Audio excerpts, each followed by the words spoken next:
Jurassic world Rebirth படம் எப்படி இருக்குன்னு கேட்டீங்கன்னா வாங்க ஷடன் சீட் ரிவ்யூக்குள்ள பார்ப்போம். ஃபர்ஸ்ட் மூவியோட பிளாட் என்னன்னு பார்த்தோம்னா, ஹியூமன்ஸோட ஹார்ட் டிசீஸ்க்கான ஒரு கியூரை டைனோசரோட பிளட்ல இருந்து கண்டுபிடிக்கலான்ட்டு 3 டிஃபரெண்ட் டைனோசரோட பிளட்டை கலெக்ட் பண்றதுக்காக ஒரு கார்ப்பரேட் கம்பெனி ஒரு அசசன் குரூப்பை கூட சேர்த்துக்கிட்டு ஒரு கைவிடப்பட்ட டேஞ்சரான ஒரு டைனோசர் ஐலாண்டுக்கு போறாங்க. அங்க போனதான் தெரியுது இங்க மியூட்டேட்டட் டைனோசர்ஸ் முன்னாடி ரிசர்ச் பண்ணிருக்காங்க. அது எல்லாமே தப்பா போனதுனால தான் இந்த ஐலாண்ட் விட்டு எல்லாம் எஸ்கேப் ஆயிருக்காங்க. இப்போ இங்க மியூட்டேட்டட் டைனோசர் சுத்திக்கிட்டு இருக்கு. இந்த குரூப் இந்த ஐலாண்ட்ல மாட்டது இல்லாம ஒரு ஃபேமிலி வந்து இங்க மாட்டிக்கிறாங்க. அந்த குரூப் அவங்க வந்த வேலையை முடிச்சாங்களா இல்லையா, இவங்க எல்லாம் மொத்தமா தப்பிச்சு போனாங்களா இல்லையான்றதான் படத்தோட ஸ்டோரி. ஆஷியல் ஜுராசிக் பார்க் அண்ட் வேர்ல்டோட அந்த டெம்ப்ளேட்டை தாண்டி இந்த படம் போகல. அதே டெம்ப்ளேட்ல தான் இருக்கு இந்த படமும். ஜெனரல் அண்ட் ஃபேமிலி ஆடியன்ஸுக்கு கண்டிப்பா ஒரு என்ஜாய் பண்ணி பார்க்குற ஒருத்தான படமா இருக்கும். விஷுவல் கிராண்டான ஒரு குவாலிட்டியான படமா தான் அதை கொடுத்துருக்காங்க. சொல்லப்போனா டெக்னிக்கலா நம்ம சவுண்டான ஒரு படம் இது. அதுல நம்ம டிஃபரெண்ட் டைனோசர்ஸ் நல்லா காமிச்சிருக்காங்க. செட் பீஸுமே நல்லா அமைச்சிருக்காங்க. அதை general audience family audience enjoy பண்ணி பார்ப்பாங்க. ஆனா இந்த பிரான்சைஸ்க்கு இருக்க ஆடியன்ஸை இவங்க டிசப்பாயிண்ட் பண்ணிட்டாங்க, ஏமாத்திட்டாங்கன்னு சொல்லலாம். இந்த படத்துல மியூட்டட் டைனோசர்ன்ற ஒரு கான்செப்ட் சொல்லியிருந்தாங்க. அது எந்த விதத்திலுமே நம்மளுக்கு கண்ணில் காமிச்ச மாதிரி எனக்கு தெரியல. மியூட்டடான டைனோசருக்கு ஒரு ஸ்மால் ரோல் இந்த படத்துல இருக்கு. இதை தாண்டி டிரெக்ஷன் ஒரு டைனோசர் நம்ம ட்ரைலர்ல பார்த்திருந்தோம். ட்ரைலர்ல பார்த்த அளவுக்கு தான் படத்துலயும் வருது.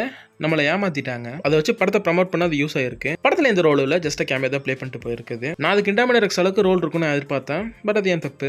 இந்த மூவியோட பிளாட் பிளஸ் மியூட்டட் டைனோசர் இதெல்லாம் கண்டிப்பா ஒரு டிஃபரெண்டான படம் எடுத்துக்கலாம். பட் மிஸ் பண்ணிட்டாங்க. அடுத்த மூவியோட ரைட்டிங் சைடு வந்தோம்னா, ரைட்டிங் வீக்கா தான் இருக்கு. ஏன்னா எந்த ஹியூமன் கேரக்டர்ஸ் கூட நம்ம எமோஷனா கனெக்ட் ஆகல. இந்த எமோஷன் கனெக்ட்டுக்காகவே இந்த படத்துல ஒரு ஃபேமிலி வந்திருக்கு.